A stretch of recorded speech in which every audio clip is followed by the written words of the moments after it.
नमस्कार। तथ्य में आपका स्वागत है। मैं हूं मनीष अवस्थी। जी हां, तथ्य में आज हम बात करेंगे महाराष्ट्र सरकार के एक अहम फैसले की। जी हां, महत्वाकांक्षी योजना किसकी? जी हां, महाराष्ट्र के पूर्व मुख्यमंत्री और मौजूदा उप मुख्यमंत्री देवेंद्र फडणवीस की किसानों को बल देने वाली एक ऐसी योजना जिसको सुनकर आप हैरान हो जाएंगे। जी हां, बात कर रहे हैं तथ्य की। क्या है यह योजना, इसका तथ्य जानिए। Maharashtra state electricity distribution company limited, जी हां, राज्य सरकार किसानों को दिन के समय बिजली की आपूर्ति प्रदान करने के लिए 2026 तक 7000 मेगावाट और ऊर्जा पैदा करने की योजना बना चुकी है, जिससे उद्योगों पर क्रॉस सब्सिडी का बोझ कम होगा। अहम योजना है, गौर से समझिए, जानिए। आखिर इस योजना को बता रहे हैं दो खास मेहमान। जी हमारे साथ हैं महाराष्ट्र की ऊर्जा विभाग की प्रधान सचिव आभा शुक्ला और एमएसईडीसीएल के डायरेक्टर विश्वास पाठक। गौर से जानिए और समझिए। किसान भाइयों, आपके लिए महाराष्ट्र सरकार की एक ऐसी योजना है जो देवेंद्र फडणवीस की संकल्पना है। जी हां, विश्वास पाठक ने बताया। महाराष्ट्र में किसानों को बिजली मुख्यतः रात में सप्लाई की जाती है। दशकों से उनकी मांग है कि बिजली दिन में कैसे मिले। इसलिए महाराष्ट्र सरकार ने अभी अभी मुख्यमंत्री सौर कृषि वाहिनी योजना का लॉन्च किया है। इस योजना के तहत 2025 तक महाराष्ट्र के किसानों को दिन में सोलर द्वारा बिजली का सप्लाई शुरू हो जाएगा, जिसमें करीब करीब 30,000 करोड़ की लागत होगी। 28,000 एकड़ जमीन का इस्तेमाल किया जाएगा और जो किसान अपनी जमीन इसके लिए उपलब्ध करा देगा उसको 1,25,000 प्रति वर्ष कॉम्पेंसेशन दिया जाएगा। हमारे हिसाब से यह स्कीम एक गेम चेंजर स्कीम होगी, क्योंकि जो क्रॉस सब्सिडी की जो राशि है वो 16,000 करोड़ की राहत इस पूरे प्रोजेक्ट में मिलेगी। इसलिए यह एक गेम चेंजर स्कीम महाराष्ट्र के लिए साबित होगी। उन्होंने बताया कि किसानों को अब रात में सिंचाई के लिए बिजली मिलती है और उन्हें परेशानी होती है। उन्होंने कहा कि मुख्यमंत्री और कृषि वाहिनी योजना 2 के तहत सरकार कृषि फीडरों के पास सोलर पैनल लगाकर दिन के समय आपूर्ति सुनिश्चित करेगी।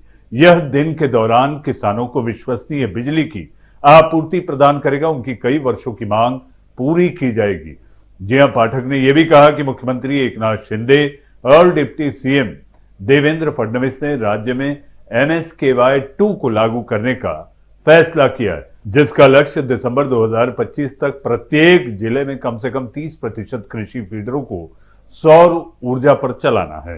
MSKVI जी हां 2 के तहत पाठक ने यह भी कहा 30,000 करोड़ का निवेश किया जाएगा। उन्होंने दावा किया कि परियोजना जिसे MSEDCL ने 2026 तक पूरा करने का लक्ष्य रखा है, हजारों नौकरियां पैदा करेगी। उन्होंने कहा कि सौर पैनल स्थापित करने के लिए सरकारी भूमि का उपयोग करने के अलावा MSEDCL पट्टे पर निजी भूमि का भी अधिग्रहण करेगा, जिससे किसानों को प्रति हेक्टेयर 1.25 लाख रुपए का वार्षिक किराया अर्जित करने का अवसर मिलेगा। जी हां, बड़ी बात है ये, बड़ी बात, बड़ी खबर। ये तथ्य आप देख रहे हैं, जान रहे हैं। महाराष्ट्र की एक महत्वाकांक्षी योजना जो कि देवेंद्र फडणवीस के दिमाग की उपज और सोच रही कि आखिर किसानों को कैसे मजबूत किया जा सकता है। जी हां, ये वही महाराष्ट्र राज्य है जहां पर किसानों की आत्महत्या को लेकर सारी दुनिया में इसकी गूंज हुई थी। और बदलाव देखिए आप कि महाराष्ट्र सरकार की ये योजना किसानों के जीवन को कैसे बदलने वाली है। MSKVI जी हां 2 के तहत MSEDCL ने 1513 मेगावाट उत्पन्न करने के लिए समझौतों पर हस्ताक्षर किए, जिनमें से 553 मेगावाट और सौर ऊर्जा उत्पन्न करने में सक्षम कार्य पहले ही चालू हो चुके हैं। उन्होंने कहा कि 230 कृषि फीडरों से लगभग 1 लाख किसानों को, जी हां 1 लाख किसानों को बिजली दिन में मिलेगी। MSEDCL औसतन 8.5 रुपए प्रति यूनिट की दर से बिजली खरीदता है, लेकिन किसानों को मात्र 1.5 रुपए प्रति यूनिट की दर से बिजली प्रदान की जाती है, जबकि अंतर लागत उद्योगों के लिए बिजली दरों पर लगाए गए क्रॉस सब्सिडी के माध्यम से वसूल की जाती है, ऐसा पाठक ने कहा।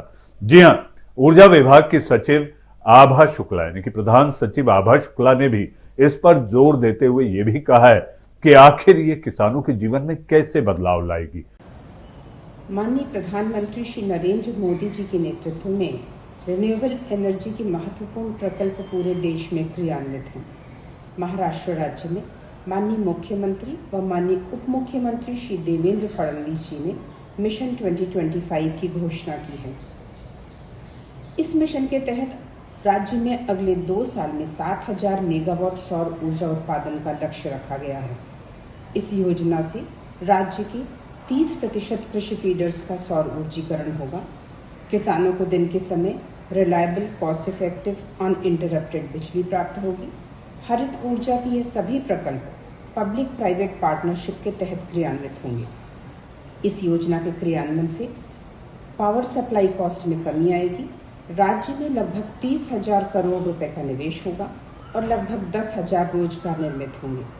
डिस्ट्रीब्यूटेड आदि का ये प्रकल्प राज्य के लिए एक गेम चेंजर साबित होगा। प्रधानमंत्री नरेंद्र मोदी और देवेंद्र फडणवीस, जी हां, प्रधानमंत्री मोदी के मार्ग पर चलते हुए देवेंद्र फडणवीस की किसानों को जीवन बदलने की ये योजना कैसे बदलाव लाएगी, आभा शुक्ला ने भी कहा। चूंकि सौर ऊर्जा के माध्यम से प्राप्त बिजली लगभग ₹3.30 प्रति यूनिट की दर से उपलब्ध होगी, इसलिए भविष्य में उद्योगों पर क्रॉस सब्सिडी का बोझ कम होगा। जी हां, मुख्यमंत्री सौर कृषि वाहिनी योजना 2017 में शुरू की गई थी, जब फडणवीस मुख्यमंत्री थे। किसानों की दिन के दौरान 8 घंटे बिजली आपूर्ति की लंबे समय से लंबित मांग को पूरा करने के लिए उन्होंने कहा कि अब इसे मुख्यमंत्री सौर कृषि वाहिनी योजना 2 के रूप में, तो आपने देखा जाना समझा तथ्य के जरिए कि आखिर ये सौर ऊर्जा का महत्वाकांक्षी प्रोजेक्ट महाराष्ट्र में किसानों के जीवन में कितना बड़ा बदलाव